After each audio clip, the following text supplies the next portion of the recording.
vous dis quand c'est bon. J'ai du rouge qui me dit en direct, apparemment, c'est bon pour moi. Écoutez, Bon, c'est bon. bon. La parole est à vous. Amis confinés, bonjour, c'est Didier Van Kovlart. J'espère que vous me captez bien. C'est un exercice assez nouveau pour moi parce que je suis pas du tout réseaux sociaux. J'ai tendance à disparaître derrière mes livres, derrière mes personnages. Et j'admire mes confrères qui peuvent à la fois écrire, créer et se raconter, partager. C'est vrai que j'ai pas cette capacité, mais dans les moments particuliers comme ceux qu'on vit en ce moment, ben ce genre de lien, c'est précieux. Voilà. Donc bonjour à tous. J'espère que votre confinement se passe bien, que vous êtes avec des gens que vous aimez, que vous avez de l'espace, que vous avez de l'espoir et de l'énergie et en vous, et puis cette admiration pour les gens qui sont sur le terrain, ce que voilà, les gens comme moi évidemment peuvent être qu'à distance, mais je voulais commencer par lancer une nouvelle assez fantastique par les temps qui courent. Figurez-vous qu'on a affrété spécialement un Eurostar pour emmener un chien en Angleterre. Alors, ça, oui, on est le 1er avril, pensez que c'est un 1er avril. Eh ben non, c'est un article du Parisien que je vais vous lire pour commencer parce que c'est pas de la fiction et ça mériterait de l'être. Le titre, c'est La chienne Hila en mission à Londres pour détecter le Covid-19. Hila, qui sait repérer les fuites de gaz, et son maître, Sidi Drissi, sont attendus demain en Angleterre par un organisme de bienfaisance spécialisé dans le dressage canin à but scientifique. En ces temps de pandémie du Covid-19, jamais voyage en Grande-Bretagne n'aura été autant porteur d'espoir, ne serait-ce que d'une lueur. Plombier, j'ai beau grossir, je vais pas tarder à mettre les lunettes. Plombier natif de Melun et exerçant à Rubel, Sidi Drissi doit prendre demain un Eurostar pour Londres avec sa chienne Hila, un berger malinois de 6 ans. Le duo y est attendu par un organisme de bienfaisance spécialisé dans le dressage canin à visée scientifique. La recherche sera menée avec une université située dans le nord-est de Grande-Bretagne. Ils m'ont téléphoné dimanche matin, dit Sidi Drissi. La société Centrale Canine a dû leur donner mon numéro. Ils ont appris qu'Hila avait reçu le trophée des chiens héros en 2019 à Paris dans la catégorie des chiens civils parce qu'elle sait détecter les fuites de gaz. Il demande à la voir pour savoir si elle peut également identifier et reconnaître la molécule de Covid-19, s'exclame Sidi Drissi. À terme, les chiens à la recherche du Covid-19 seraient dressés de la même manière que ceux que l'organisme de bienfaisance a déjà dressés pour détecter des tumeurs cancéreuses, la maladie de Parkinson, les infections bactériennes, en reniflant des échantillons et en indiquant quand ils ont trouvé. J'ajoute que c'est valable aussi pour l'épilepsie. J'ai créé avec le professeur Vespignani l'association Escape, étude et suivi des chiens d'alerte et de prévention pour les épileptiques. Je suis par ailleurs le parrain de la Fondation de recherche sur l'épilepsie. Et les chiens ont aussi cette capacité formidable de détecter plusieurs minutes avant que les premiers symptômes ne soient visibles, les crises d'épilepsie, et d'avoir toujours un comportement absolument incroyable, c'est-à-dire qu'ils obligent la personne à s'asseoir ou à se coucher, même si c'est la première fois qu'ils voient un épileptique qui n'a pas encore eu une crise, comme s'ils avaient senti que le danger numéro 1, c'est la chute, c'est-à-dire tomber, se blesser, parfois se perdre la vie dans la chute. Donc voilà notre espoir sur le Covid-19. En attendant d'avoir les fameux tests de dépistage pour tout le monde, ben c'est peut-être les chiens. Quand j'ai découvert cette nouvelle hier, donc et le voyage c'est aujourd'hui, aussitôt je me suis dit voilà, ça c'est un combat, enfin en tout cas un soutien pour moi, et je vais me pencher là-dessus très vite avec toute mon infrastructure Canidea, l'association qui groupe tous les chiens d'assistance, les chiens de médiation. Et voilà, je rajoute petite chose dans l'article. Sidi Drissi part confiant et enthousiaste, comme très souvent. Ils ont la molécule du virus. Ma chienne va réagir forcément. Elle sait reconnaître différentes molécules inodores. Et il ajoute, cela dit, On doit être dans une sacrée galère pour que les Anglais s'intéressent aux chiens d'un plombier de Melun. Voilà ma première belle histoire. Je vais maintenant vous en lire d'autres. Je vais vous faire un menu, petit menu comme au restaurant, petit menu dégustation. En amuse-bouche, je vais lire quelques lignes de moi, un peu adaptées à la période. Ensuite, deux coups de cœur pour deux nouveautés, deux textes de femmes qui m'ont épaté. Une petite surprise en trou normand. Ensuite, je vous lirai une nouvelle de Marcel Aimé qui s'appelle Le temps mort, qui aussi est assez d'actualité, mais avec toute l'énergie de l'humour, de la distance, de la chaleur humaine et de la férocité tranquille qui caractérise cet immense auteur qu'est Marcel Aimé. Et puis, je vous lirai un petit extrait d'un de mes romans préférés, celui qui diffuse pour moi le plus d'énergie. Je le relis chaque année. Et je crois que personne aujourd'hui n'écrit avec une telle rapidité le langage des passions. C'est Félicien Marceau, c'est Crézy qui avait eu le prix Goncourt en 1968 ou 9, je ne me rappelle plus. Voici le menu. En entrée, on va parler de bienveillance. Mon dernier livre publié, c'était La bienveillance est une arme absolue, aux éditions de l'Observatoire. Ça, c'est d'ailleurs les épreuves non corrigées. C'est pas le vrai livre, mais c'est celui qui est plein de notes. Et on vit une époque, on vit un moment particulier où, évidemment, on applaudit les soignants à 20h, on essaie de se mettre à leur place, on essaie de leur envoyer toute l'énergie, la gratitude, la confiance dont ils ont besoin dans leur formidable travail. On admire les volontaires qui les remplacent lorsque parfois ils sont touchés par la maladie. Et puis nous, qu'est-ce qu'on peut faire? Qu'est-ce qu'on peut faire chez nous? Qu'est-ce qu'on peut faire quand on n'a pas les capacités pour aller sur le terrain, pour aider? On a toujours une capacité, c'est notre pensée. C'est notre pensée, c'est la force de nos émotions, de notre concentration. C'est l'action à distance. Alors, on peut y croire ou ne pas y croire. Tant d'études ont été menées sur le pouvoir de la pensée qui guérit, qui fait du bien. On n'est pas dans de la pensée magique. On est devant des études très nombreuses. Je pense à l'une des premières, des plus importantes, sur plus de 1000 personnes aux États-Unis, l'hôpital de Kansas City, où on a constitué deux groupes. Un groupe de croyants, à qui on a demandé de prier, et un groupe de gens non-croyants à qui on a demandé d'envoyer des bonnes ondes, de vouloir du bien à des personnes, sans leur dire qui étaient ces personnes ni de quoi elles souffraient, uniquement se concentrer sur des numéros, qui étaient les numéros de lit de ces personnes. Et là, les résultats ont été absolument spectaculaires d'amélioration de la pathologie propre, de l'état général.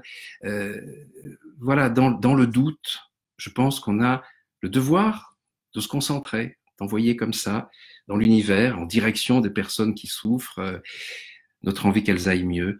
Et voilà ce que je fais à 19h tous les soirs. À 20h, on applaudit. Et à 19h, je me glisse dans un courant qui, tout autour de la planète, ça a été lancé par l'éditeur français du Dalai Lama,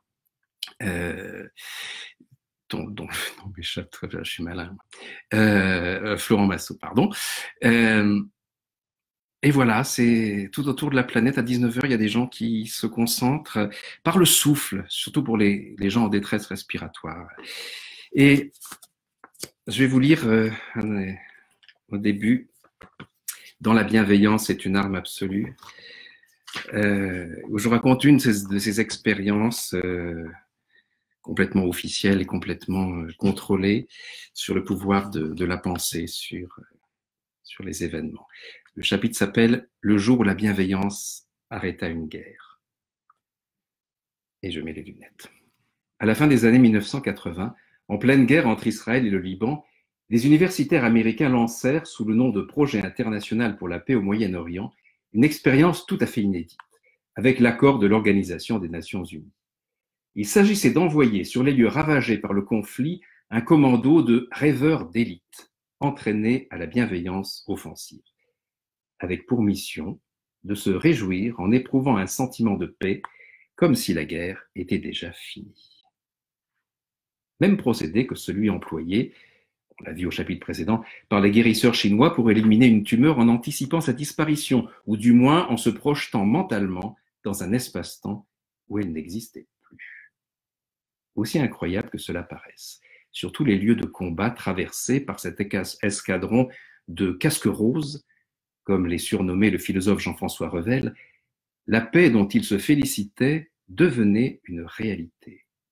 Arrêt des actions terroristes, baisse significative des attaques et des ripostes, respect spontané de trêves inattendues, fraternisation de fractions rivales, les résultats furent si spectaculaires qu'ils ont été relatés, analysés, modélisés dans une très sérieuse revue académique internationale, le Journal de résolution des conflits. Problème. Dès que les combattants de la réconciliation anticipée relâchaient leur pression joyeuse et leur gratitude inspiratrice de cesser le feu, dès qu'ils arrêtaient de ressentir la paix, la guerre reprenait le terrain. Ils devaient donc lutter à la fois contre la tentation du lâcher-prise, une fois leur devoir accompli, et la lucidité correspondant chez eux à une forme de reddition. Autrement dit, ils se voyaient contraints encore et toujours de pratiquer l'aveuglement comme source de lumière. Objet d'une communication retentissante à l'ONU, on imagine que ce protocole n'a pas manqué d'être appliqué à d'autres conflits. Eh bien non, du moins pas dans ce sens-là.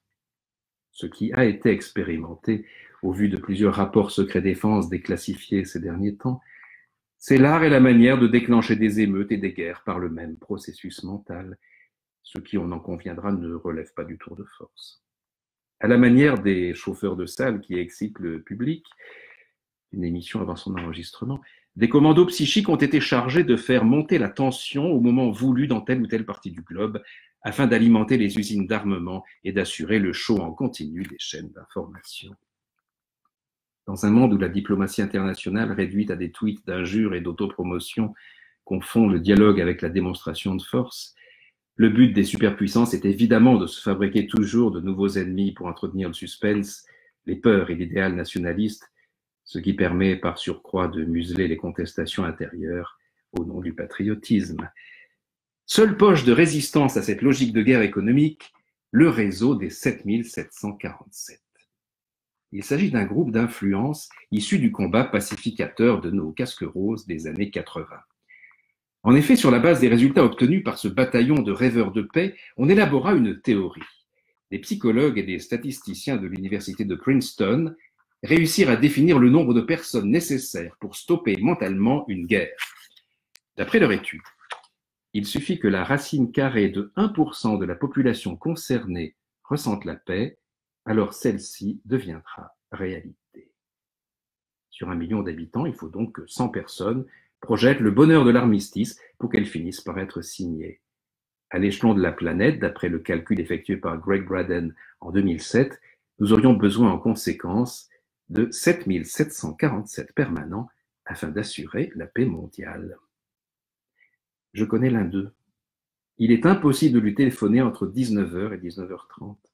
Chauffeur de taxi à Paris, il arrête ses courses en fin d'après-midi, rentre dans sa banlieue et se met en disponibilité sur son canapé pour contribuer avec ses milliers de camarades autour de la planète à éteindre les conflits du jour. Grisé par certains succès, il lui arrive de s'exprimer comme Flaubert parlant de sa Madame Bovary. La chute du mur de Berlin, c'est lui. Le fou rire réconciliant devant les caméras du monde entier, Eltsine et Clinton, c'est lui aussi. Le renoncement in extremis de Trump au moment de bombarder l'Iran en juin 2019, c'est sa fille. Il lui a passé le flambeau l'hiver dernier, le temps de se remettre de son accident vasculaire cérébral, un accident du travail, comme il dit. Ainsi, tel un supporter estimant de bonne foi que c'est lui qui a gagné le match, le soldat psychique n'est-il pas à l'abri de cet effet secondaire de son investissement à distance, l'exaltation de l'ego? Ce travers est-il de nature à renforcer le pouvoir de ceux qui s'arment de bienveillance? On va changer de registre en passant sur un de mes coups de cœur récents, que voici. Julie Félix, L'amour qui pique les yeux, chez Albin Michel.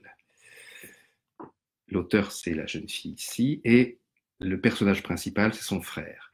Côté son frère qui souffre d'un très grave handicap mental et physique. Ça pourrait être un livre terrible de tragédie à domicile, et c'est un livre d'une allégresse généreuse, d'une énergie vitale totalement contagieuse. C'est vraiment un bonheur de style. Je vais vous donner une idée du style de Julie. Alors, naturellement, mes post-it se sont décalés. C'est les aléas du direct. Alors, en plus, tiens, j'ai sûrement plein de messages. Je suis vraiment pas fort avec tous ces appareils. Alors là, j'ai un dictionnaire, pourquoi, qui s'est installé à la place des messages. Lancer, verbe pronominal transitif, jeter en avant avec force, généralement dans une direction déterminée. Oui, je ne vois pas pourquoi. Bonjour, alors bonjour Caroline dans les Yvelines qui a adoré J'ai perdu Albert, c'est gentil. Alexandre Jardin, vive-toi l'athlète de la bienveillance. Oui, ben t'en as un autre, Alexandre. Où trouve-t-on un chien renifleur de gentillesse? Bah écoute, bon, bah c'est moi à nouveau. Vous voyez, il faut jamais critiquer l'informatique. Je disais que j'étais bon, un peu inopérant et ça a bugué. Donc j'espère que vous êtes toujours là, que vous avez fait des petits aussi. Et on va venir avec Julie Félix, L'amour qui pique les yeux. J'ai toujours pas retrouvé mes post-it, j'étais en train de réparer le bug avec mes modestes moyens. Donc là, pour Julie, on est à la page 13. C'est artisanal tout ça, pardon.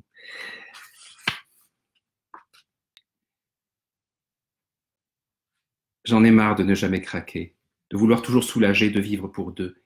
Pendant les repas, mon frère a le monde à ses pieds. Tous suffoquent à la moindre fausse route. Et moi, je peux tomber, me faire mal même, mentir, tromper, tricher, tout le monde s'en fiche. Rien de ce que je peux faire n'a d'importance, rien n'est grave. C'est dur d'aller bien. J'ai du mal à trouver ma place au milieu de cette maladie. Des cris, des drames, des crises d'épilepsie et des tuyaux dans les veines. On demande rarement dans ces familles-là comment vont les autres. C'est l'enfant malade qui est sujet de toutes les inquiétudes. Ce sont des nouvelles de mon frère que l'on prend, son avenir qui est important. Camille n'est même pas obligé de se brosser les dents ni de faire son lit. Il satisfait tout notre entourage du simple fait qu'il soit présent. Je suis jalouse d'une plante verte, et jalouse quand même. Voilà une idée de l'énergie merveilleuse de son style, et je vous en donne un autre petit extrait. Page 20. Je n'avais jamais vu mon frère manger avant ce soir-là. Maman m'avait expliqué pourquoi nous ne mangions jamais tous les trois. Camille ne peut pas déglutir. Il n'a aucun réflexe, pas même celui d'avaler. Du coup, pour tous les médecins, il est contraint tous les jours de sa vie à être nourri par sonde gastrique. Pas pour maman. On se met tous les trois à table, en enlevant une chaise pour pouvoir installer correctement Camille près de nous, avec son fauteuil 10 fois plus grand que lui. Et elle me raconte « J'avais besoin d'un biberon souple pour apprendre à Camille à déglutir. Les biberons de tes poupées étaient parfaits. On a réussi. Tu vas pouvoir lui apprendre à manger maintenant. » Et en plus, elle m'autorise à m'occuper de lui. Me voilà en mesure de rendre à mon grand petit frère, un peu de la dignité qui lui manque. Il quitte son habit d'animal à plumes pour sa plus belle mutation. Le voilà petit garçon élégant et attablé. Je suis incapable de prononcer un mot. Nous allons manger tous les trois ensemble pour la première fois. Je suis très ému, mais aussi déçu par le manque de confiance qu'on a eu en moi. Pourquoi tu ne m'as rien dit, maman, pour mes biberons? J'aurais compris. Tu sais, ça aurait pu ne pas marcher. Je me suis rendu compte par la suite à quel point elle avait dû être livrée à elle-même, hésitant certains soirs difficiles. Cette fois-là, elle avait voulu me protéger d'un nouvel échec, préférant vivre les défaites isolées et me réserver la seule lumière du succès. Je cours dans ses bras et l'entoure de tout mon amour. Tu es la meilleure maman du monde. Je suis désolé pour tes poupées. Pas grave, de toute façon, elles étaient en surcharge pondérale. Julie Félix, L'amour qui pique les yeux, chez Albin Michel. C'est sorti cette année. Une autre découverte, alors là, je l'ai lu la semaine dernière, enfin, je viens de le terminer. C'est un roman formidable, publié en Belgique. L'auteur, c'est Valentine Delecourt. C'est une jeune femme que j'ai rencontrée lors de ma dernière sortie d'écrivain avant le confinement, une association littéraire en Belgique laquelle je faisais une conférence signature assez formidable, organisée par Yves de Jong, que je salue s'il est derrière un écran. Valentine Delecourt, Une maison bruxelloise, publiée aux éditions Moi en Belgique. C'est un tour de force, ce roman. C'est un roman à un personnage et des absents. C'est l'histoire d'une émigrée d'Amérique du Sud qui est venue à Bruxelles pour trouver du travail. Elle a dû laisser sa famille, elle est divorcée, elle a dû laisser ses deux enfants pour venir chercher du travail et de l'argent pour leur envoyer. Et à la boulangerie, elle tombe sur une petite annonce, recherche personne pour faire le ménage, se présenter à tel endroit, avec le prix, le montant du salaire. Et pour elle, c'est beaucoup d'argent, c'est un formidable. Elle se dit, j'espère que ça va marcher. Et elle y va. Et elle arrive devant une belle maison bruxelloise, un petit peu à l'abandon. Il y a des herbes jaunes devant le perron. Elle sonne, elle frappe, on ne répond pas, et machinalement, elle abaisse la poignée, et la maison s'ouvre. Et en fait, il n'y a personne, mais la cuisine est prête, comme si on attendait la femme de ménage. Et elle dit, bon, ils vont peut-être arriver. Elle attend 5 minutes, 10 minutes, il n'arrive pas. Qu'est-ce qu'elle fait puisqu'elle est venue? Elle dit, je vais commencer à faire le ménage, et puis on verra après. Et elle commence à faire le ménage dans cette immense maison. Elle se rend compte qu'il y a une dame, il y a un monsieur, il y a des enfants, il y a les assiettes, les bols, les chambres. Elle fait connaissance, toujours sans nettoyer 1 heure, 2 heures, 3 heures, et puis bon, elle a fini le temps horaire, il n'y a toujours personne, et elle repart. Et elle se dit, qu'est-ce que je fais? Elle a laissé son téléphone, on ne répond pas. J'y retourne le lendemain. Oui, elle y retourne le lendemain. Et il n'y a toujours personne, sauf que dans une coupelle, il y a l'argent qui correspond à son salaire. Donc ça veut dire qu'ils viennent le soir et puis ils repartent tôt, toute la famille. Et en effet, il y a les restants du petit déjeuner. Je ne vous en raconte pas plus. Elle ne rencontrera jamais les habitants de cette maison, qui pourtant semblent y vivre de manière, je dirais, normale. Et Valentine Delecourt réussit un roman d'ambiance extraordinaire, de solitude, où l'on voit tous les espoirs, tous les rêves et les frustrations de cette jeune femme expatriée qui se projette dans la vie de ses employeurs fantômes, entre guillemets. Voici un extrait.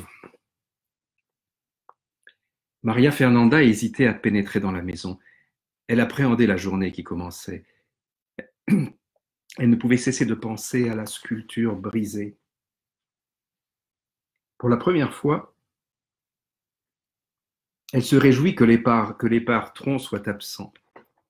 Il n'existe rien de plus désagréable que d'affronter les gens mécontents par votre faute. Sans même prendre la peine de déposer son sac dans le vestiaire, elle se dirigea dans le salon et passa d'abord la tête à la manière d'une souris qui vérifie si le chat est ailleurs. Son regard se porta tout de suite sur la table. Les billets l'attendaient. Elle n'était pas licenciée. Malgré sa maladresse, le prix de l'objet avait-il été défalqué de sa paie?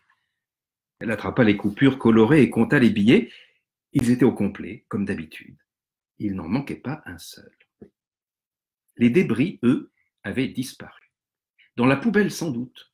Elle soupira soulagée. Madame lui avait pardonné. Elles étaient toujours amies. Légère, la jeune femme se dirigea vers la cuisine et commença sa journée. Conformément à ses plans, elle alluma la musique, la mélodie tonitruante qu'elle venait d'enclencher fit onduler ses épaules, la joie revint, l'angoisse disparut. Comme tous les matins, elle débarrassa les restes du petit déjeuner et remplit le lave-vaisselle, la tasse bleu nuit de madame avec la trace légère du rouge à lèvres, le bol large de café de monsieur et le marc qui dessine au fond des ombres d'animaux angoissants, les tasses des enfants aux effigies d'un ours avec des bottes jaunes et le biberon jamais vide du bébé. Madame s'asseyait entre ses deux enfants. C'était une bonne mère. Au Brésil aussi, Maria Fernanda s'installait ainsi. Elle enclencha du pied la manette d'ouverture de la large poubelle familiale et déversa les restes de céréales. Le sac blanc était vierge de toute ordure.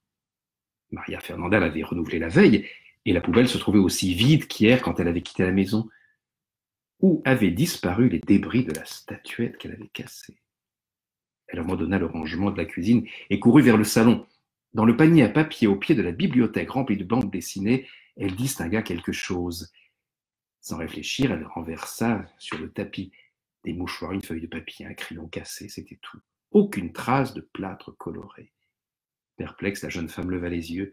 Son regard s'arrêta sur le manteau de la cheminée. Là, aux côtés d'un affreux bronze d'homme qui se tordait trop musclé sous l'enserrement d'un serpent, la figurine qu'elle avait renversée et cassée la veille trônait à nouveau, comme avant. Je vous conseille vraiment une maison bruxelloise, Valentine Delecourt, si vous voulez connaître la solution du mystère, car en plus, il y en a une qui relance une autre forme de mystère, vous verrez. On va passer au trou normand dans le menu. Alors, il ne m'en voudra pas d'employer cette expression, car c'est un fou de Normandie et son roman s'y déroule, son nouveau roman, enfin le mot nouveau entre guillemets. Il s'agit d'Alexandre Jardin. J'étais très ému en voyant sa vidéo, son live de chevet, où il présentait son livre qui aurait dû sortir là, maintenant, aujourd'hui, et qui est dans les cartons chez l'éditeur, qui peut circuler en PDF chez les critiques, chez les confrères, et c'est une bonne idée parce que ça va me permettre de lui faire la surprise de vous en lire un extrait, ce qu'il n'a pas fait dans son live par pudeur ou parce qu'il n'avait pas envie, donc peut-être il va m'en vouloir de vous lire ça, mais ça, je lis juste l'avertissement, et ça, comme bande-annonce, comme teaser, c'est formidable. J'ai même pas besoin de lunettes, tellement c'est percutant. Avertissement. Le roman s'appelle Française d'Alexandre Jardin. Ce roman est le premier d'une époque nouvelle. Je n'écris plus pour éviter par l'imagination. J'écris pour me révolter et pour contribuer à la lisibilité du monde au risque de braquer l'oreille publique. Parce que ça va très mal finir. Conseillé par ma colère, j'ai envie d'être un écrivain oublieux de ce qu'il a été, un écrivain coup de marteau, un écrivain sans précaution. Ras-le-bol de mon regard prime-sautier sur la littérature. Jouer le vivisecteur des passions, ça suffit. Plus envie de me laisser séduire par les voluptés romantiques. J'apprivoiserai autrement ma page. Ma plume servira les gens simples, privés de vie simple. Bye bye, monsieur Myself. Il y a un peuple dans le fossé, enduit de malheur, invisible et puissant. Alexandre Del Dongo, pérégrinant dans ses Waterloo intimes, ne m'intéresse plus. Rêvant de me faufiler dans la peau d'un Alexandre su, je me rue vers une autre géographie littéraire. Armé d'un stylo, loupe et scalpel, je m'aventure dans... Armé d'un stylo, loupe et scalpel, je m'aventure dans l'épaisseur de vie comprimée qui me touche, le quotidien des classes moyennes de nos territoires maltraités, écœurés par le capitalisme, délire et l'étatisme corrosif qui disloquent tant de vies, je passe résolument du jeu au nous populaire. Ce roman à vivre se veut une gifle aux émissaires de l'imposture, un uppercut décroché aux fabricants d'aveuglement et aux faussaires de l'information convenable. Loin des directeurs de conscience de Paris, il ouvre une saison neuve, sauvage, hantée de damnées foules aux prises avec l'incohérence de la République. L'héroïsme jadis était sur les champs de bataille. Il fait sa trouée chez les citoyens moyens, ravitaillés en courage, qui défoncent l'adversité. J'aime à la folie ces êtres qui se frottent à leur immensité et que la société torgnole. Dans ce récit, tous compteront. Les cramoisis, les bombardés d'infos qui vivent chichement dans les lotissements, les gendarmes à bout, les agissants tenaces, les suiveurs diabolisés, les gueulards si maltraités par l'État, les boulis des sans-logis, les Arabes à qui on dénie leur francité, les radiés de tout, les petits blancs saturés de chagrin identitaire, les truqueurs de l'opinion, les séides du contre-peuple salafiste, les rembrunis d'origine lointaine, les racistes dégondés, les exténués de dettes de la ruralité, les titulaires de tous les désespoirs, même les Richards crevassés d'exaspération et les sorciers de l'influence parisienne. J'explore ici tous les degrés de l'échelle sociale sur laquelle on ne grimpe plus. Voilà, bon appétit, on a hâte de passer à table avec ce livre, Française chez Albin Michel d'Alexandre Jardin, qui sortira dès que nous aussi on sortira, je suppose, de cette situation absurde et pourtant nécessaire du confinement. Maintenant, si vous êtes toujours là, je vais vous lire une nouvelle. Je vais vous lire un de mes livres de chevet, de Marcel Aimé. Ça s'appelle Derrière chez Martin, ma vieille édition fétiche de chez Folio. Et il y a une nouvelle à l'intérieur de ce recueil qui est une merveille, que j'ai relue en entrant dans le confinement parce qu'elle était, vous verrez, assez d'actualité. Alors là, je vais remettre les lunettes parce que c'est vraiment écrit tout petit. Et Marcel Aimé, c'est mon auteur de chevet. C'est pour moi un des plus grands auteurs de la langue française. Par le style, par l'imaginaire, par la familiarité qu'il a su créer entre le réalisme et le fantastique inscrit dans le quotidien, qui devient le révélateur de la vérité des êtres et de la réalité du quotidien. Ça s'appelle Le temps mort. Un petit peu d'eau avant de commencer. Pardon au message que j'ai pas le temps de faire. Oui, tout à l'heure, en les manipulant, j'ai arrêté la vidéo. Donc, ah oui, parce que j'ai dû appuyer sur arrêter la vidéo en direct. J'avais pas vu celui-là. Attendez, je bouge mon curseur. On le met ailleurs. C'est des parages dangereux. Le temps mort, Marcel Aimé, dans Derrière chez Martin. Il y avait à Montmartre un pauvre homme appelé Martin qui n'existait qu'un jour sur deux. Pendant 24 heures, de minuit à minuit, il vivait comme nous le faisons tous, et pendant les 24 heures suivantes, son corps et son âme retournaient au néant. Il en était bien ennuyé, et pour plusieurs raisons. Comme il ne gardait aucun souvenir des temps morts, et que les jours pleins se soudaient dans sa mémoire aux jours pleins, la vie lui paraissait courte à ce point qu'il s'ingéniait à la rendre morne. Surtout, il avait honte d'une anomalie qui lui fait regarder de travers si elle était venue à la connaissance des voisins. N'existait qu'un jour sur deux est une chose qui révolte le bon sens. Martin lui-même en était choqué et croyait dangereux de mettre le monde en demeure d'accepter une réalité aussi absurde. C'est pourquoi il faisait de son mieux pour que le secret de sa vie intermittente ne transpirât pas, et pendant 10 années qui lui parurent comme 5, il y réussit parfaitement. Martin n'était pas obligé de gagner sa vie, son oncle Alfred lui ayant laissé un héritage qui lui permettait de subvenir aux besoins de sa demi-existence. Dans sa situation, c'était une chance singulière, car il y a bien peu d'emplois qui laissent la faculté de ne travailler qu'un jour sur deux, et peut-être même qu'il n'y en a pas. Il demeurait dans une vieille maison de la rue Tolosé qui monte tout droit d'un point à un autre de la courbe décrite en son milieu par la rue Le Pic. Il y avait là, au 4e étage, une chambre indépendante qu'il avait meublée lui-même à peu de frais et dont le loyer annuel était de 675 francs. C'était un locataire silencieux qui ne recevait jamais personne et évitait les conversations dans l'escalier. Les voisins n'eurent jamais à se plaindre de lui, et sa concierge l'estimait parce qu'il était assez bien fait de sa personne et qu'il avait une jolie moustache noire. Les jours où il existait, Martin se levait à l'aube pour n'en rien perdre, s'habillait rapidement et gagnait la rue. Il lui semblait qu'il se fût endormi non pas l'avant-veille, mais la veille, et son cœur se serrait à la pensée de cette journée pendant laquelle il n'avait pas vécu. Sur son chemin, les boutiques étaient encore fermées et il lui fallait aller jusqu'à une gare de métro pour acheter un journal qui lui laissa quelque image de ces 24 heures impossibles à situer. En prêtant l'oreille aux propos des passants, il se demandait ce que le monde avait bien pu faire sans lui. Le mot hier, qu'à chaque instant il surprenait au vol, l'enfiévrait de curiosité, d'envie et de regret. C'était pour lui le moment le plus pénible de la journée. Il lui arrivait de se sentir accablé, de connaître jamais que le jour pendant lequel il vivait, sans hier et sans lendemain, lui paraissait le plus abominable des supplices.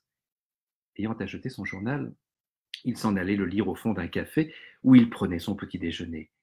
D'abord, il dévorait les titres, et puis revenait chaque page par le menu. Il reprenait chaque page par le menu. Aux zinc, les hommes du matin avalaient leur café avant de se rendre au travail, échangeaient des réflexions à haute voix sur le temps qu'il avait fait dans la matinée d'hier ou dans la soirée.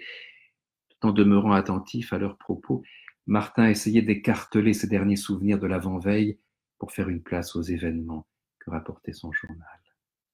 Enfin, consultant sa montre, il était pris d'une autre angoisse, celle de l'heure qui s'écoulait. À lire la nouvelle d'hier, le temps passait avec une rapidité effrayante.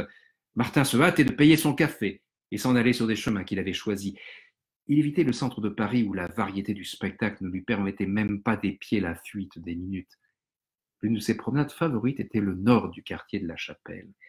En suivant la rue Riquet, il débouchait sur des paysages de gazomètres, de voies ferrées et de gares de marchandises qui avaient dans leur désolation un déroulement d'infini.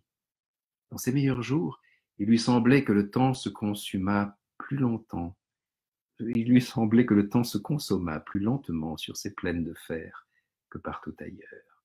Mais d'autres fois, il s'amusait sans y songer d'une locomotive au pied d'un flocon de fumée ou de la courbe d'un rail. Tout à coup, il s'apercevait qu'une heure s'était ainsi écoulée, sans qu'il y eût pris garde. Alors il perdait la tête, reprenait sa promenade, voyait danser les aiguilles de sa montre et finissait par recourir à des ruses de son invention. Feignant par exemple qu'il eut à prendre un train, il arrivait sur le quai de la gare avec une heure d'avance, dans l'espoir que le temps lui paraîtrait démesurément long. Mais la vertu de son stratagème s'était usée.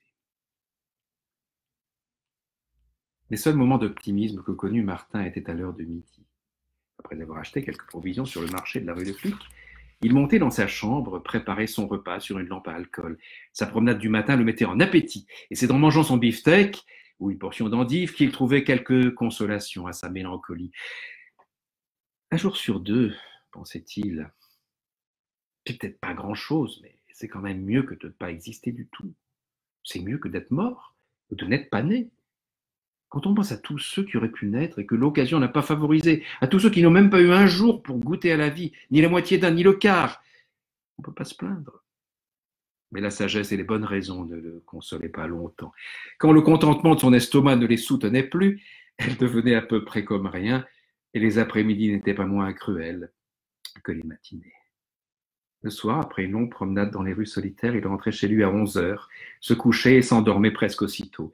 À minuit, il disparaissait de manière soudaine pour réapparaître 24 heures plus tard à la même place et reprendre le fil de son rêve. Bien souvent, Martin avait eu la curiosité d'attendre tout éveillé l'instant inimaginable où il ne serait plus. Il n'avait jamais rien observé, ou presque, rien observé ou perçu, pas même un passage. Si dans la seconde d'avant minuit, il était en train de déboutonner son gilet, il se retrouvait dans la seconde d'après, occupé à la même besogne. Mais il venait de s'écouler une journée pleine, et il n'avait qu'à descendre dans la ville pour en avoir les preuves. Comme la sensation de ce temps mort lui était refusée, il avait pris le parti de s'endormir avant minuit pour s'éviter l'angoisse d'une attente inutile.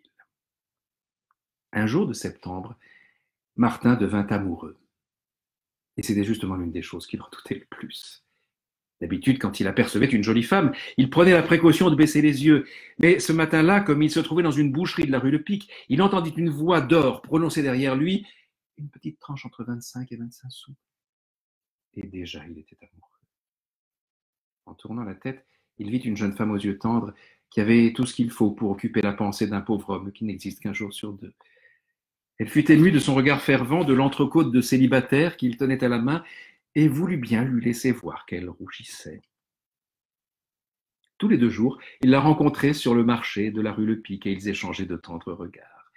Martin n'avait jamais autant regretté de ne pas vivre comme tout le monde. Il n'osait adresser la parole à la jeune femme dans la crainte qu'une aventure n'eût des suites fâcheuses. Comment s'accommoderait-elle d'un homme tel que moi, pensait-il. C'est sûrement pas agréable pour une femme d'être veuve un jour sur deux. Et puis, de quoi aurais-je l'air les jours où je n'existerai pas? Pourtant, un matin qu'il pleuvait, il lui offrit de l'abriter sous son parapluie et elle accepta d'un si doux sourire qu'il ne put résister à lui avouer son amour. Aussitôt, il se mordit les lèvres, mais trop tard. Déjà, elle lui pressait la main sous son parapluie.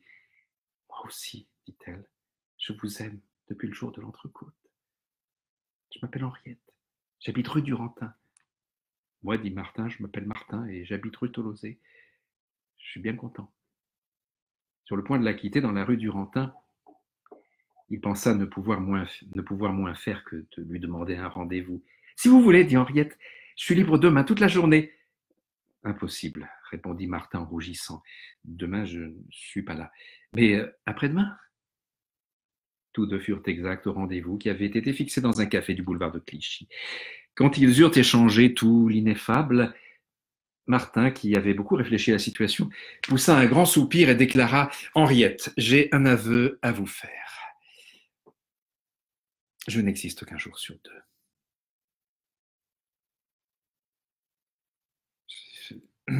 J'ai loupé ma page, pardon. Je n'existe qu'un jour sur deux. Il vit au regard d'Henriette qu'elle ne comprenait pas bien et il lui expliqua toute l'affaire. Voilà, conclut-il d'une voix anxieuse, j'ai préféré vous mettre au courant. Évidemment, un jour sur deux, c'est pas beaucoup. Mais si, protesta Henriette, c'est déjà pas mal. Bien sûr, il vaudrait mieux être ensemble tout le temps, surtout les premiers jours, mais la vie est comme ça, on ne fait pas tout ce qu'on veut. Martin lui mit une main sur l'omoplate, une autre sous le sein gauche, et ils restèrent embrassés jusqu'aux lumières de l'apéritif. Une heure plus tard, Henriette quittait sa chambre de la rue du Rantin pour s'installer rue Tolosé. Ce soir-là, ils prirent à peine le temps de dîner. Leurs regards ne pouvaient plus se déprendre et ils découvraient à chaque instant plus sûrement qu'ils étaient faits l'un pour l'autre. L'heure passée sans qu'aucun d'eux y songeât, et sur le coup de minuit, Henriette poussa un cri de surprise. Martin, qui la tenait enlacée, lui fondit brusquement entre les bras. Dans le premier moment de déception, elle faillit lui en vouloir de disparaître ainsi sans même faire un peu de fumée, mais son amour lui inspira presque aussitôt l'inquiétude qu'il ne revint pas. Elle avait beaucoup de mal à imaginer qu'il eût cessé d'exister, même provisoirement, et en vérité c'était une chose inimaginable. Henriette ne put se défendre de penser qu'il était au ciel et un peu aussi dans la chambre, à la manière des morts qui rôdent partout pour surprendre les pensées des vivants. Avant de s'endormir, elle récita une petite prière dans le but de l'apaiser, de se le concilier et de le recommander à Dieu. Le lendemain matin, en s'éveillant dans cette nouvelle chambre, elle eut un serrement de cœur en pensant à Martin. Elle eut plusieurs crises de larmes dans la matinée. L'après-midi alla bien mieux.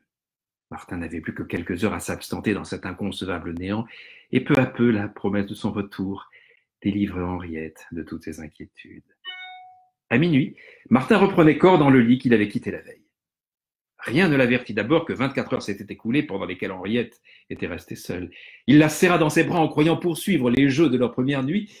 Ce ne fut qu'un instant plus tard, en voyant l'heure au réveil matin, qu'il s'avisa de sa disparition. Tandis qu'Henriette lui caressait la main comme pour le consoler, il eut un regard anxieux et la même question leur vint aux lèvres. Alors, ce fut Martin qui répondit le premier, en haussant les épaules. Alors, rien. Comprends-tu? Rien. J'existais pas plus que tu n'existais il y a 100 ans. Pour moi, toute cette journée d'hier est du temps mort. Mais pour toi, Henriette, ce n'est que du temps passé, et tu t'en souviens. Raconte-moi hier. Raconte la journée. Comment vont les heures quand je n'existe pas? Comment les jours s'ajustent-ils aux jours? Rends-moi ce qui m'échappe, ce qui n'a pas de place dans ma demi-existence. Les journaux n'en disent presque rien. Ils ne savent pas. Ils parlent d'hier pour des gens qui l'ont déjà vécu. Raconte. Ce matin, dit Henriette, je me suis levé à 8 heures. Ouais, mais avant, depuis le moment où j'ai cessé d'exister, je peux pas dire comment tu as disparu. Tout à coup, j'ai plus rien vu. Je sentais encore ta chaleur, la pression de tes mains, et déjà tu étais parti. J'ai pas eu peur, puisque j'étais prévenu. C'est seulement une minute de surprise. Malgré moi, bêtement, j'ai élevé la tête pour te chercher dans la chambre.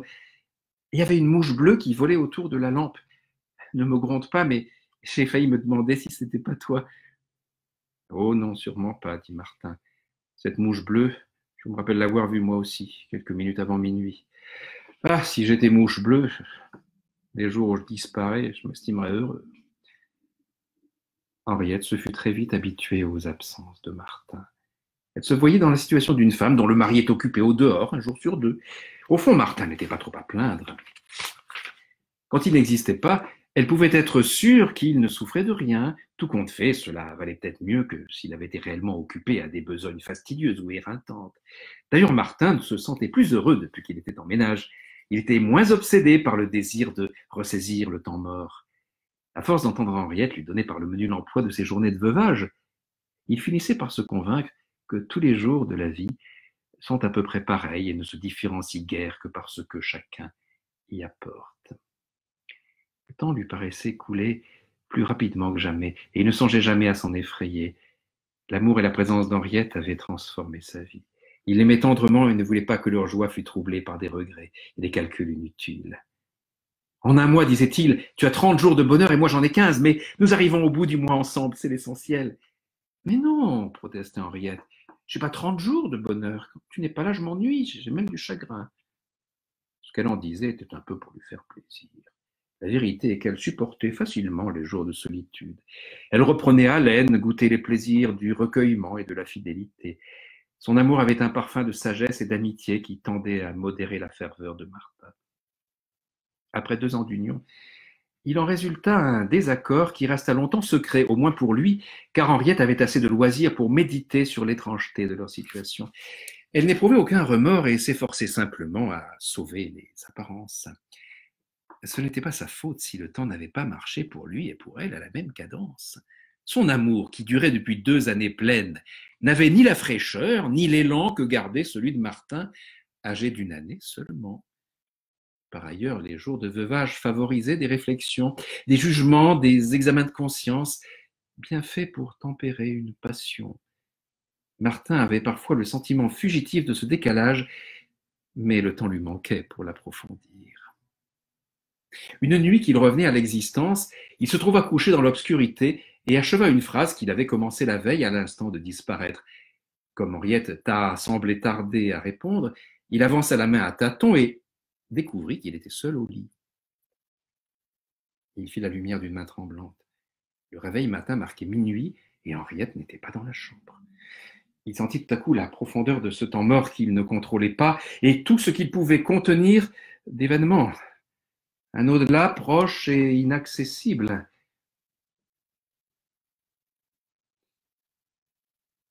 Un au-delà proche. C'est la pause Vittel. À votre santé. Un au-delà proche et inaccessible sur lequel il n'avait eu jusqu'alors que des renseignements devenait une réalité presque sensible. L'absence d'Henriette qui lui semblait durer depuis 2 minutes plongeait dans cet autre monde, durait depuis des heures. Martin fut pris d'un vertige et faillit appeler à l'aide. Il se leva, fit le tour de la chambre et s'étant assuré qu'elle n'avait pas emporté son bagage, vint se recoucher. Henriette rentra vers 00h15 et dit avec un sourire tranquille « Mon chéri, je te demande pardon, mais je suis allé au cinéma et la séance a fini plus tard que je n'avais pensé. » Martin n'osa répondre autrement que par un signe d'approbation, car il avait peur de se laisser emporter par la colère. Faire grief à Henriette d'être allée au cinéma l'eût amené à lui reprocher son existence normale. Elle devina qu'il était peiné, irrité, et lui prit la main entre les siennes. Martin fut agacé par ce geste, affectueux, presque maternel. Il pensa qu'elle était honteuse, comme peuvent l'être les personnes bien portantes auprès des malades condamnés à l'immobilité. Henriette appuya son visage contre le sien. Sa joue et ses lèvres étaient fraîches de la course qu'elle venait de fournir dans la ville avant minuit. « Tu m'en veux d'être allé au cinéma ?» dit-elle doucement. « Je t'assure que si j'avais su rentrer aussi tard… »« Mais non !» protesta Martin. « Pourquoi t'en voudrais-je ? T'as bien le droit d'aller au cinéma. J'imagine, et même partout où ça te plaît. Ce que tu fais pendant que je n'existe pas ne regarde que toi. J'ai rien à y voir. En admettant que je sois au courant de tous tes faits et gestes, est-ce que je peux me permettre d'en juger sans avoir vécu moi-même ces journées-là ? Tu es libre d'agir à ta guise. Ta vie t'appartient, et c'est pas parce qu'elle se trouve de temps en temps coïncider avec la mienne. Ben pourquoi tu dis de temps en temps ? Interrompit Henriette. Ben nos vies coïncident 1 jour sur 2. Oui, je sais bien, c'est pas ta faute. Tu fais ce que tu peux. Henriette lui lâcha la main et quitta le lit en hochant la tête avec une moue ennuyée. Tandis qu'elle ôtait ses vêtements, Martin feignait de s'endormir et l'examinait à la dérobée. Elle se déshabillait en silence, sans prendre garde qu'il pouvait l'observer, ni même y songer. Il y avait dans ses attitudes, dans sa physionomie, quelque chose d'inhabituel et de lointain. Une langueur, une façon distraite et peut-être un regret, songeait Martin, comme si elle s'attardait au souvenir de cet autre monde qu'elle venait de quitter. C'est ainsi qu'elle devait se déshabiller les jours où il n'existait pas. Ses vêtements tombés, elle apparut dans une irritante nudité qui ne manquait certes pas de présence, mais qui semblait se mouvoir encore dans une clarté étrangère. Il était trop facile de lui imaginer un cortège. Martin n'y manqua pas et ne dormit guère cette nuit-là. Il écoutait la respiration paisible d'Henriette en songeant aux fantômes de la journée qui hantaient le sommeil de sa compagne. Ce qui avait été accidentel devint une habitude, et il arriva au moins une fois par semaine à Henriette de rentrer après minuit.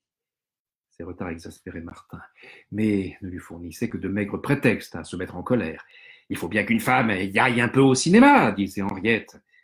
Il rongeait son frein sans même avoir la consolation de rêver à des vengeances. Chaque minute de retard lui semblait une intrusion des heures mortes dans son existence déjà réduite. Il devint taciturne et le demeura jusqu'au jour où il s'avisa d'être jaloux. Les soupçons qu'il s'efforçait de repousser finirent par lui paraître raisonnables.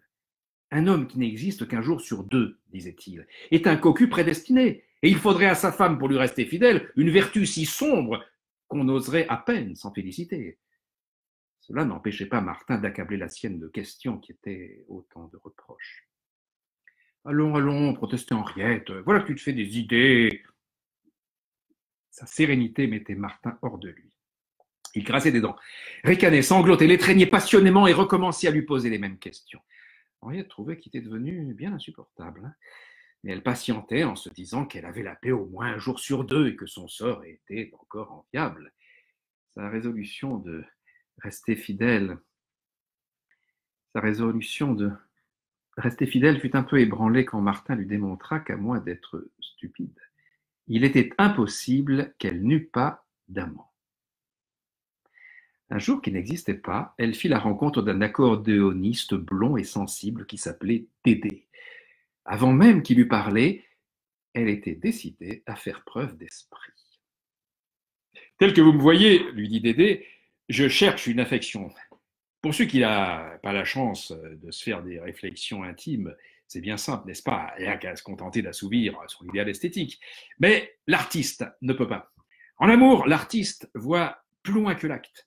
Et si vous me demandez pourquoi, je vous répondrai que c'est parce qu'il a besoin d'être compris et d'être estimé dans son art. Naturellement que toutes les femmes ne peuvent pas prétendre. C'est à nous de savoir distinguer. Mais pour vous, j'ai le droit et le devoir de vous le dire, vous rentrez dans ma conception de la femme. Dédé avait une façon ravageuse de mettre son regard dans celui d'Henriette, qui emporta ces quelques hésitations.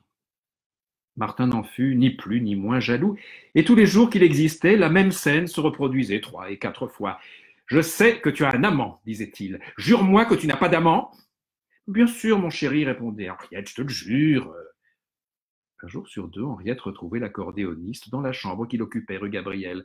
Elle l'aimait éperdument, sans pour autant renoncer à l'amour de Martin. Dédé, qui avait l'orgueil légitime de sa qualité d'artiste, prétendait se soustraire au devoir de fidélité. Il disait qu'il était une abeille qui s'en allait butinant pour enrichir sa sensibilité d'accordéoniste. Henriette ne tarda pas à connaître les affres de la jalousie. Elle comprit mieux les souffrances de Martin et lui témoigna plus de compassion. Quand elle lui jurait un amour éternel, il y avait maintenant dans sa voix une chaleur émouvante. Mais les femmes qui ont 2 amours en tête ne sont presque jamais raisonnables. Sous le prétexte mensonger qu'il venait de recueillir sa vieille mère, en réalité pour défendre son droit de butiner librement, l'accordéoniste déclara un jour à Henriette qu'il ne pouvait plus la recevoir chez lui. « Alors c'est toi qui viendras chez moi, lui dit-elle. Dédé se fit longtemps tirer l'oreille et finit par accepter. Un jour que Martin n'existait pas, il arriva rue Tolosé vers la fin de l'après-midi et dîna dans la chambre avec Henriette. Il était préoccupé par les paroles de rupture qu'il voulait prononcer à l'instant de son départ, et son hôtesse ne l'était pas moins parce qu'elle redoutait d'entendre, si bien que le réveil matin s'arrêta sur 10h15 sans qu'aucun d'eux n'y fît attention. À minuit, lorsqu'il revint à l'existence dans son lit, Martin pensa rester muet de stupeur. Lui tournant le dos, il y avait au milieu de la chambre un homme en caleçon qui parlait d'une voix grave, tandis qu'Henriette, la tête dans ses mains, écoutait en pleurant. Voilà ce que disait l'homme en caleçon. « On n'échappe pas à la loi du destin, Henriette. Toi, tu n'étais pas faite pour me comprendre. Martin n'en put entendre davantage et mit les deux amants à la porte. L'accordéoniste était si étonné par cette apparition que l'idée ne lui vint pas de réclamer ses vêtements. Martin les lui jeta par la fenêtre avec ceux d'Henriette et regagna son lit où il ne dormit guère. Le lendemain, il essaya de reprendre les plis de sa vie de célibataire et, gagnant la rue Riquet, alla regarder le brouillard du matin s'étirer sur les plaines brunes du quartier de la Chapelle. Mais le temps lui parut long et il crut n'arriver jamais jusqu'à midi. Sa montre tournait lentement et rien de ce qu'il voyait ne l'intéressait. Instruit par son expérience du matin, il passa l'après-midi au cinéma et acheta en sortant un roman policier, mais rien ne faisait contre l'ennui. Tous les jours de son existence se traînaient avec la même lenteur et il en vint à souhaiter de ne plus vivre qu'un jour par semaine et même un jour par mois. Un soir qu'il cédait à la nostalgie du temps mort et rêvait de s'y réfugier à jamais, Martin essaya de réagir et décida de mener une vie aventureuse. En sortant de chez lui après l'heure du dîner, il donna un coup de poing dans la figure du premier venu. L'homme s'éloigna vivement en se tamponnant le nez et, du haut des marches de la rue Tolosé, l'injuria avec violence. Martin l'écouta un moment et, s'étant rendu compte que le temps ne passait pas plus vite, abandonna la partie. Il espéra trouver l'aventure au cinéma. Le hasard le plaça auprès d'une jeune femme dont il se mit à palper les genoux sans beaucoup d'entrain. Elle quitta du reste la salle en compagnie de son voisin de droite, qu'il avait palpé le premier. En sortant, Martin se promena sur le boulevard. Il était décidé à affronter au regard de tous l'instant de sa disparition. Soudain, il aperçut Henriette de l'autre côté de la chaussée. Elle était assise à la terrasse d'un café en compagnie d'un homme âgé. Martin, sans prendre garde aux voitures, traversa d'un mouvement irréfléchi. Un taxi lancé à toute vitesse n'eut pas le temps de freiner. Il n'y eut pas à proprement parler d'accident, Martin s'étant volatilisé à l'instant même où le capot de la voiture était sur lui, mais comme il ne devait jamais reparaître à Montmartre, il y a lieu de croire qu'il avait eu le temps de recevoir un choc mortel. Henriette, qui avait reconnu le pauvre Martin, dit à son nouvel amant « Tiens, il est déjà minuit. » Merci, Marcel Aimé. Le temps mort, derrière chez Martin, chez Folio.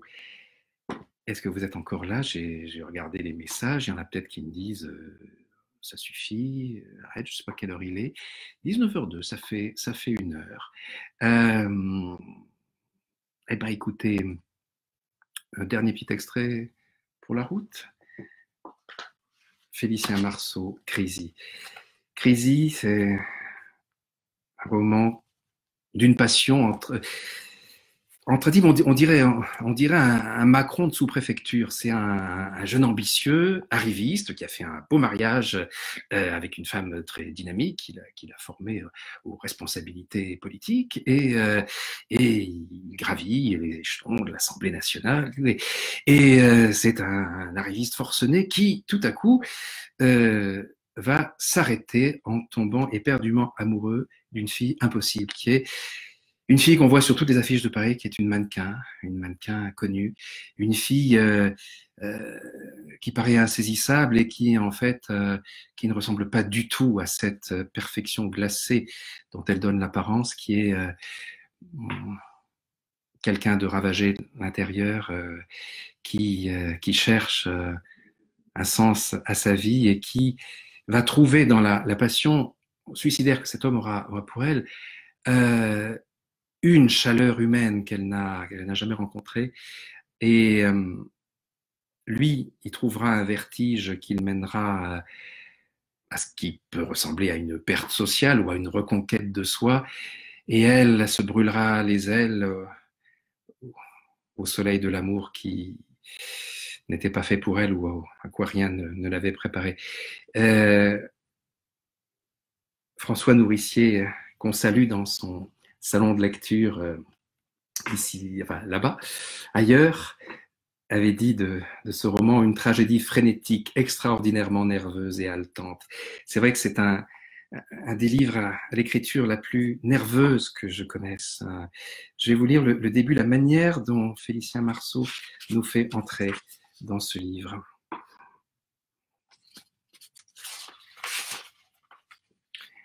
Je n'ai pas ma voiture. Sans ma voiture, je me sens comme un veuf, perdu, isolé, peu sûr. Je viens de la déposer là en face, dans ce garage. Un bruit qui m'inquiétait dans le moteur. Il paraît que ce n'est rien, il y en a pour une demi-heure. Cette demi-heure est devant moi comme un trou, comme le vide. Devant moi, il n'y a que cette place, encombrée, brouillée, qui tangue sous les voitures, mais vide. Il n'y a que 8 jours, même pour cette demi-heure. J'aurais pris un taxi, j'aurais rejoint Crazy, ou j'aurais été dans un café pour lui téléphoner. Moi, dans cette boîte étroite, pris entre l'appareil et le verre gravé de la porte, elle au bout du fil. Il n'y a plus Crazy. Comprenez-vous cela? Il n'y a plus Crazy. Je suis vide, vacant, inoccupé, libre, mais dans le mauvais sens du terme. Libre comme le taxi qui n'est libre que lorsqu'il ne remplit pas sa vocation de taxi. Cette femme qui va passer devant moi, si elle ne me regarde pas, cette femme qui va passer devant moi, si elle me regarde, je pourrais la suivre. Elle ne me regarde pas. Je ne la suis pas. Mais j'aurais pu. J'aurais eu le temps. Jusqu'ici, je n'avais jamais le temps. Mon temps, c'était Crazy. Toutes les heures que j'arrivais à sauver, Crazy. Ma liberté, Crazy. Il n'y a plus Crazy. Maintenant, ma liberté, c'est cette femme qui passe. Ou une autre. Ma liberté est devenue n'importe quoi. Informe, démesurée. Comme cette place, qui tangue, qui ondule, mais où rien ne s'arrête ni n'existe. Je ne vois plus devant moi que des journées sans Crazy. Trouées de tout ce qui était Crazy. Vide de Crazy. Comme de grands squelettes contre un ciel pâle. Il ne reste que ces choses. Puis-je trouver un mot plus vague, au milieu desquels, déjà depuis des mois, je n'errais plus que comme un fantôme. Ma maison, ma femme, mais il n'y a même plus ma femme. Mes enfants, le courrier, les séances à l'Assemblée, la commission des finances, toutes ces choses qui déjà s'effondraient sous mes doigts et que pour rejoindre Crazy, je rongeais, je grignotais, je supprimais de plus en plus. Et que maintenant, je n'aperçois plus que de très loin, comme des ombres, même pas, comme l'ombre d'un nuage qui déjà se défait. Se pourrait-il que le désespoir ne soit rien d'autre que ce désert, ce vide, cette érosion de tout ce qui m'entoure, cette distance entre les choses et moi, cette indifférence, cette absence totale de raison d'aller ici ou ailleurs, de faire ceci ou autre chose. Un jour, il y a longtemps déjà, j'étais en mission. Un avion m'a déposé dans le désert, je veux dire le vrai, le Sahara. Et je me suis aperçu qu'au lieu des pistes précises d'un aéroport, le pilote, dans ce vide si parfaitement uni, se préparait à atterrir exactement n'importe où. Aucun signal, aucune balise, aucune broussaille, aucun accident de terrain ne l'incitant à se poser ici plutôt que là. Ce désert, en ce moment, c'est moi. Voilà, je vous conseille dans ces temps morts un petit peu de notre confinement, on a l'impression que les journées s'étirent vers une échéance toujours repoussée. L'énergie folle qui émane de ce livre, l'allégresse du bonheur et la chute révélatrice et nécessaire du ravage de la passion peuplera délicieusement vos heures et vous donnera des ailes, et on en a besoin en ce moment. C'est terrible de parler dans le vide. Je ne sais pas si vous avez encore envie d'une lecture ou pas. Et je parcours un petit peu sans... bon, personne ne me dit encore de me taire. Écoutez, on va faire une chose assez intime. Je vous ai lu Félicien Marceau, maintenant je vais vous parler de lui. J'ai eu la chance de connaître très bien cet homme extraordinaire qui est mort il y a quelques années, à presque 100 ans, qui est mort en pleine vie, en pleine possession de son imaginaire, de son humour et de sa gentillesse. Il avait juste perdu la vue et entendait difficilement, mais avec les appareils, ça, il pouvait. Et cet homme qui avait perdu la raison de vivre principale d'un écrivain, écrire et lire, n'avait rien perdu de la joie que lui donnaient ces merveilleuses facultés. Et c'est une des plus grandes leçons de vie que j'ai eu la chance de partager, la fin de vie de Félicien Marceau. Et Félicien que j'avais rencontré à ma première pièce de théâtre, on avait le même metteur en scène, Jacques Rony. Il montait L'œuf, la géniale pièce de Marceau qui a révolutionné le théâtre. Lisez L'œuf. Vous voyez là sur Internet. Cette pièce a révolutionné le théâtre. Et ma première pièce, L'Astronome, se jouait au Petit Montparnasse en 1983, pendant que je faisais mon service militaire. Félicien Marceau est venu là et on ne s'est plus quitté après. Et il s'est passé une chose à sa mort, après sa mort, que je raconte dans La bienveillance, c'est une arme absolue, qui a disparu, mais on va la retrouver s'il le faut. C'est ce qui s'est passé après la mort de Félicien. Et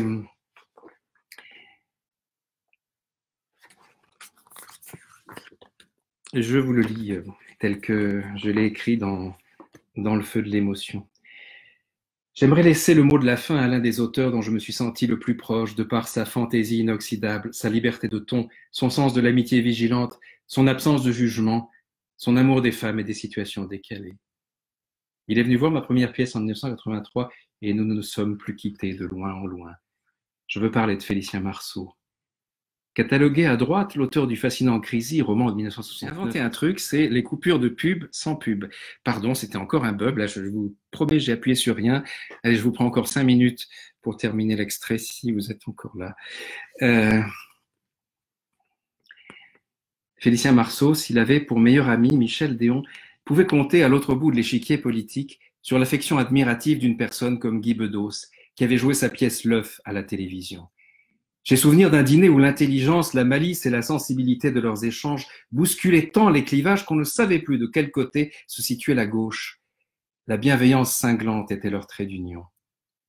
Aux obsèques de Félicien à Saint-Pierre-de-Neuilly en 2012, une jeune journaliste se précipita sur Guy Bedos, caméra au point. « Qu'est-ce que vous faites à l'enterrement d'un ancien collabo ?»« Pardon, » répondit Guy avec un haussement de sourcils annonciateur d'orage. Ah, c'est connu, Marceau faisait partie de la milice pendant la guerre. Alors j'entendis Guy Bedos, au travers d'une simple leçon d'histoire, exécuter la malheureuse avec toute la violence maîtrisée qu'il employait dans ses revues de presse sur scène. Marceau était né en Belgique, où il avait fait son service militaire, et là-bas on appelait milice l'armée de réserve, c'est tout. Sous l'occupation allemande, il avait démissionné de la radio belge, mais le Conseil de guerre lui avait reproché à la Libération d'avoir exprimé de la compassion pour les victimes d'un bombardement allié. Condamné à la déchéance de nationalité, il était devenu français sur décision du général de Gaulle, ulcéré par ce verdict indigne d'un tribunal militaire. Bref, quand on se prétend journaliste, mademoiselle, on vérifie ses sources. Vous êtes la honte de votre profession, il y a de quoi se retourner dans son cercueil. Et Bedos la laissa bouche bée au milieu des badauds qu'avait attiré son invective, pour aller suivre la cérémonie religieuse en mémoire de son ami. J'ignore si cet éloge funèbre au vitriol fut diffusé dans son intégralité, mais son empathique coup de poing a vengé tous les présents de la bêtise hargneuse déployée trop souvent à l'encontre des personnes inclassables. Félicien, donc, dans une lettre à propos de l'un de mes livres, m'avait écrit à 95 ans. L'au-delà réduit aux effets secondaires de nos rapports avec autrui n'est pas la forme de survie la plus ingrate qui soit. Si d'aventure le paradis est un menu à la carte, comme vous le pensez, je crois savoir quelle spécialité je choisirai. La bienveillance posthume. Persister à vouloir du bien et, pour ce faire, demeurer en veille. Voilà, je vous remercie de ce moment passé avec vous. Expérience étrange pour moi, cette solitude peuplée et ce public imaginaire et puis ces amis que j'ai convoqués à travers leur style, ces amis que j'ai connus, que je n'ai pas connus, qui sont encore vivants ou qui le sont toujours par leurs livres. Et voilà, demeurons vivants, demeurons en veille, demeurons bien, demeurons bienveillants pour que cette période difficile qu'on vit ne nous apporte que la découverte de ressources insoupçonnées de nous-mêmes qu'on peut trouver dans les livres et qu'on peut trouver dans les regards qu'on croise aujourd'hui quand on sort avec notre attestation dérogatoire.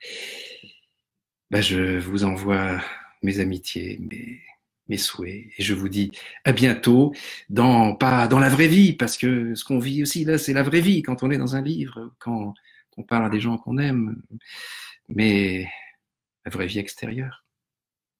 À bientôt.